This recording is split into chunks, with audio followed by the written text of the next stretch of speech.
In today's video, I'm going to teach you how to build a Pomodoro planning sheet in Notion. By the end of this walkthrough, you'll have a simple, ready-to-use Pomodoro setup that you can start using right away to plan your focused work sessions. First, make sure you're logged into your Notion workspace on your computer. Once you're in, look over to the left-hand side of the screen. You should see the sidebar where your pages and options are listed.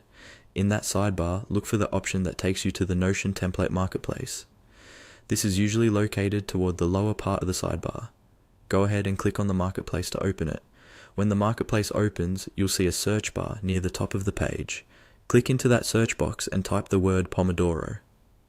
The Pomodoro technique is a time management method that breaks your work into focused intervals, usually 25 minutes long, followed by short breaks.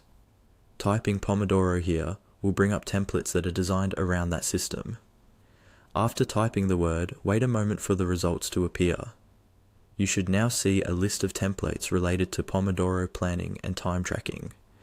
Browse through the results until you find a Pomodoro planning sheet template that matches what you're looking for.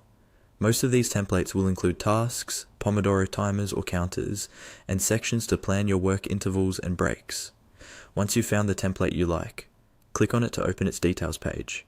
This page usually shows a preview of how the template looks, along with a short description of how it works and what it includes. Take a moment to scan through the preview so you can get a sense of how your planning sheet will be organized once it's added to your workspace. When you're happy with your choice, look for the button that allows you to add the template to your workspace. This is typically labeled Add or something similar. Click on that button. Notion will now create a new page in your workspace based on the Pomodoro template you selected. After it's added, you'll be taken directly to your new Pomodoro planning sheet. From here, you can start customizing it by renaming it, adjusting any properties like tags or priorities, and adding your own tasks. And that's all you need to build a Pomodoro planning sheet in Notion using the template marketplace.